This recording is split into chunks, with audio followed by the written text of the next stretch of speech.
लगभग 4.5 अरब साल।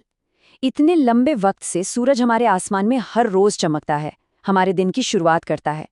मतलब हम तो इसे देखकर ही बड़े हुए हैं, है ना?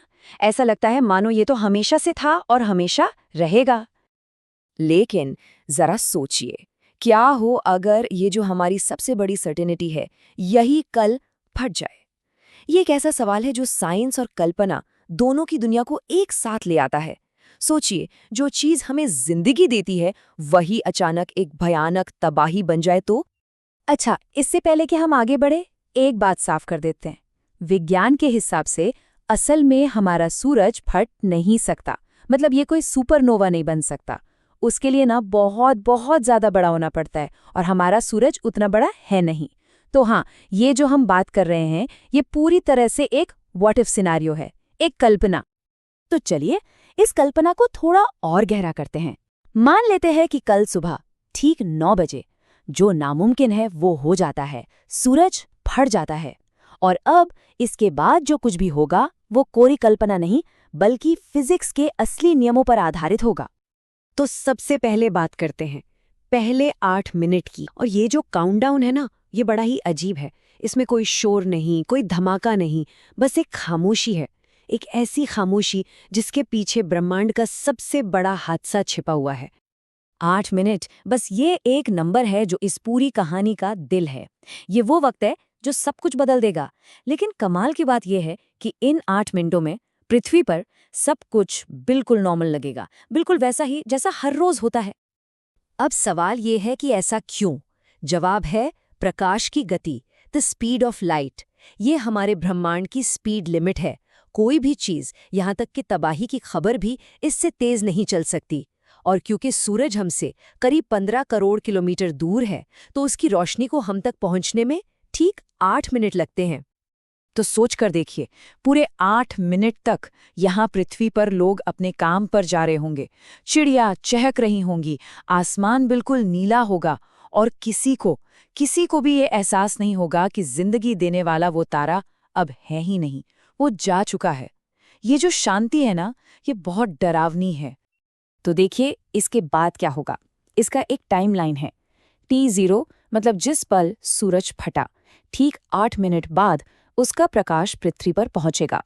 फिर लगभग 1 घंटे में एक जबरदस्त शॉकवेव आएगी, और 8 घंटे के अंदर हमारी पृथ्वी खत्म होना शुरू हो जाएगी।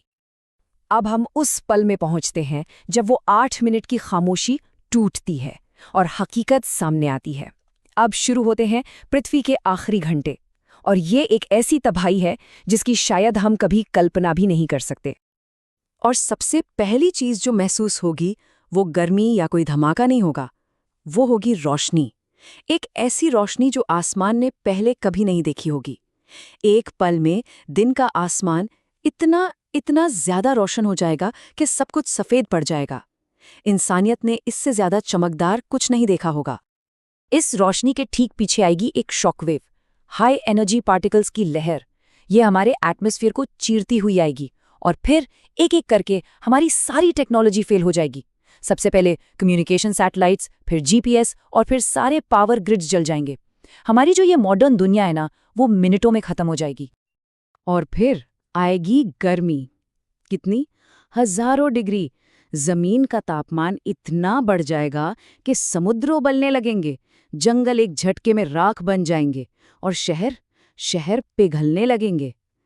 ये एक ऐसी आग होगी जो सब कुछ खत्म कर देगी।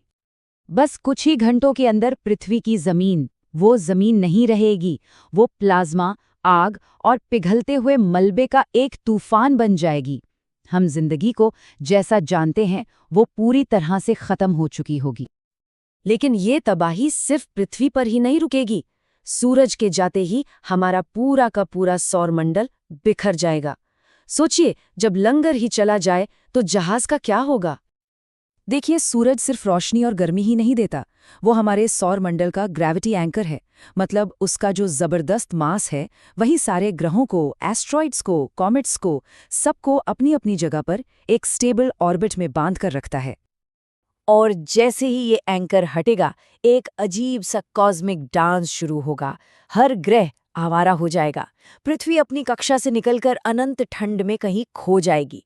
मंगल और शुक्र गहरे अंतरिक्ष में बिखर जाएंगे। एस्ट्रॉयड बेल्ट्स टूट जाएंगे। सब कुछ बस बिखर जाएगा। तो सवाल ये है कि इस सब के बाद क्या कुछ भी बच पाएगा? क्या जिंदगी की कोई भी उम्मीद बाकी रहेगी? इसका जवाब है शायद कुछ समय के लिए। समुद्र की बहुत ज्यादा गहराइयों में, जहां सूरज की रोशनी वैसे भी नहीं पहुंचती, हो सकता है कुछ माइक्रोस्कोपिक लाइफ बच जाए। लेकिन आखिर में जब पूरी पृथ्वी जम जाएगी तो वो हमेशा का अंधेरा और ठंड उन्हें भी खत्म कर देंगे। खैर, ये तो हुई एक डरावनी कल्पना। अब वापस हकीकत पर आते हैं। हमारे सूरज का असली भविष्य क्या है? साइंस हमें बताता है कि उसका अंत इतना विस्फोटक तो नहीं होगा, पर हाँ, ड्रामेटिक जरूर होगा। देखिए, हमारा सूरज अभी अपनी आधे जिंदगी जी चुका है। आज से करीब 5 अरब साल बाद ये फटेगा नहीं, बल्कि फूल कर एक रेड जायंट बन जाएगा। मतलब इतना बड़ा हो जाएगा कि ये मर्क्यूरी, वीनस और शायद पृथ्वी को भी अपने अंदर संभालेगा, और उसके बाद धीरे धीरे एक सफेद बौने तारे में बदलकर बुझ जाएगा।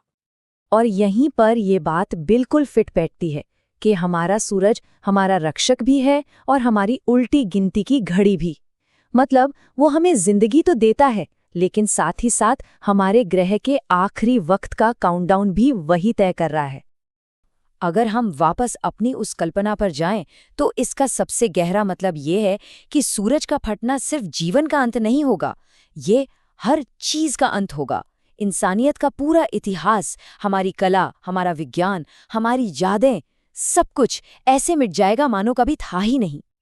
लेकिन वो सब या तो बहुत दूर के भविष्य में है या फिर सिर्फ एक कल्पना है। हकीकत ये है कि आज सूरज उगा है, आज हमारी दुनिया जिंदा है और आज हमारे पास वक्त है। ये सोच हमें याद दिलाती है कि हमारा आज कितना कीमती है। तो आखिर में ये सवाल बचता है, ये जानते हुए कि हमारा वक्त लिमिटेड है, चाहे वो एक दिन हो या अरबों साल, हम इस खूबसूरत तोहफे का क्या करेंगे? जब तक सूरज उगता है, हम अपने इस वक्त का इस्तेमाल कैसे करेंगे?